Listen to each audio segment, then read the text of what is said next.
বাংলাদেশের রাজনীতিতে এই মতবাদ কোনোভাবেই গ্রহণযোগ্য হতে পারে না। যেটা বলা হচ্ছে পিয়ার পদ্ধতি, এই সময়ে যদি একটা সুন্দর নির্বাচন হয়, এই নির্বাচনটা স্বতঃস্ফূর্ত হবে, এই নির্বাচনটা উৎসবমুখর হবে, আমার আপনার ডিমান্ড অনুযায়ী হবে, আমার আপনার চাহিদা অনুযায়ী হবে, নিরপেক্ষ হবে। আমরা সরকারকে সর্বাত্মক সহযোগিতা করব।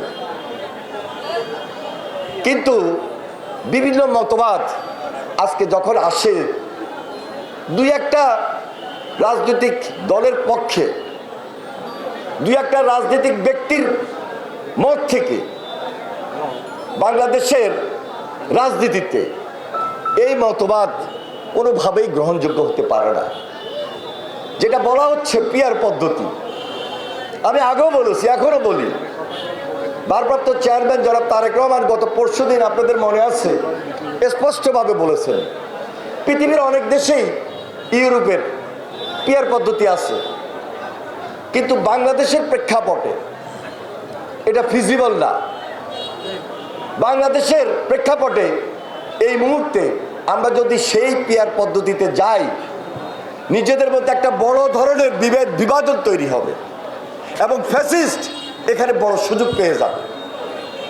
আওয়ামী লীগের যে ফ্যাসিস্ট, যারা সরাসরি আপনাকে আমাকে আঘাত করেছে, দেশটাকে ধ্বংস করে দিয়েছে, দেশের রাজনীতিকে ধ্বংস করে দিয়েছে, সামাজিক ব্যবস্থা, মানবিক যে কাজগুলো আমরা করতে পারি নাই, সব কিছুকে, প্রশাসনকে যারা জিম্মি করেছিল, ধ্বংস করে দিয়েছিল, তাদেরকে কোনোভাবেই সুযোগ দেওয়া যাবে না। তাদের বিচারটা হলো আগে। এই জন্য আমাদেরকে এখন থেকে একটা ঐক্য, যে ঐক্যটা সুদৃঢ় ঐক্য হবে, এই ঐক্যের ভিত্তিতে আমরা এগিয়ে যেতে চাই এবং এই ঐক্যের ভিত্তিতে দেশটাকে গড়তে চাই, নতুন করে নির্মাণ করতে চাই। নির্মাণ করতে হলে এক এক রাজনৈতিক দল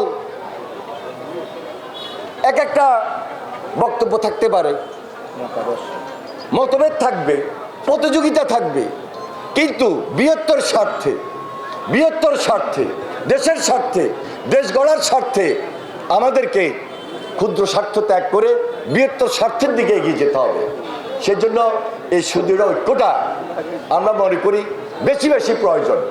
এই ব্যাপারে সবাই ঐক্যমতে আছেন বলে আমরা বিশ্বাস করি এবং থাকবেন বলে আমরা এই সরকারের কাছে সবাই মিলে আহ্বান জানাইতেছি, সুন্দরভাবে একটা স্বাধীন যে নির্বাচন কমিশন, নিরপেক্ষ যে অবস্থান, সেখান থেকে একটা সুন্দর নির্বাচনের ব্যবস্থা করবেন।